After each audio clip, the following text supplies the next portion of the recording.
Aku ni tengah serabut sekarang ni, kau nak sekolahkan aku.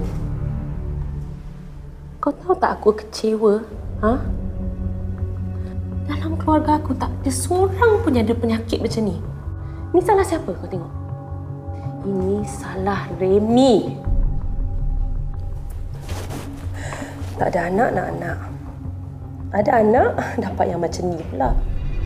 Kalau aku tahu, aku buang je baby ni. Puan! Astaghfirullahalazim, Puan. Tak baik Puan cakap macam tu.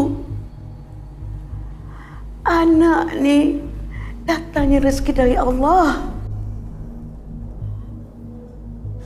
Rezeki? Anak aku sakit macam ni rezeki? Ini semua buang masa, buang duit. Aku kalau cakap nak datang, aku datang. Dekat rumah tadi tu serabut lah. Apa benda entah. Ni nak salah buat apa benda? Air kan ada?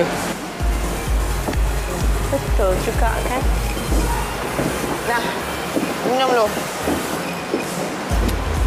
Jom. Kita lari, jom. Jom.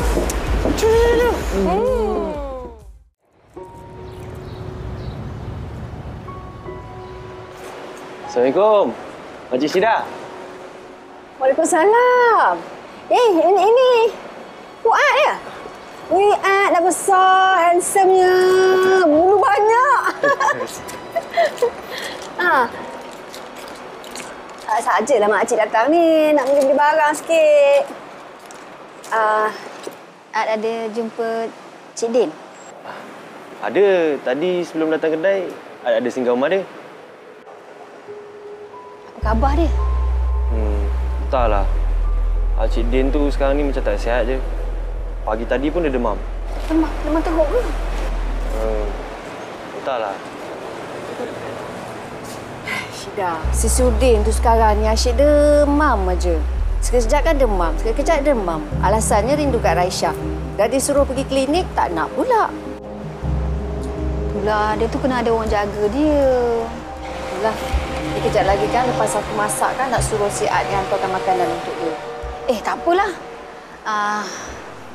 Aku pun dah lama tak jumpa dia. Biar aku masak untuk dia. Aku masak yang sedap-sedap. Lepas tu aku hantar dekat dia. Kalau kau dah kata nak pergi hantar makanan kat dia, nanti kau sampaikan salam aku kat dia tau.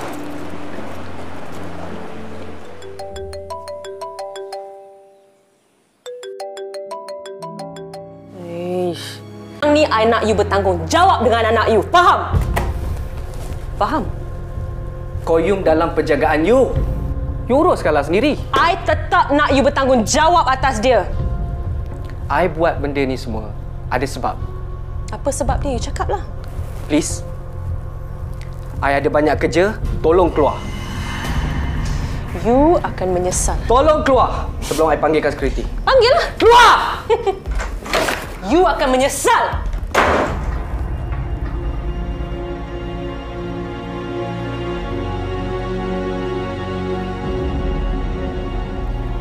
Tak pernah jumpa dengan Raisya ke? Buat dah. Kak. Tak itulah tak sihat biasa macam tu. Habis tu kau kat sini buat apa? Mengangkang je kat rumah. Jaga baby je pun.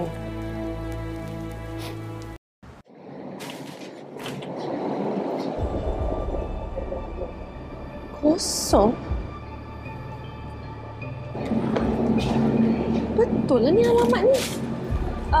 Nak apa, Puan-Puan?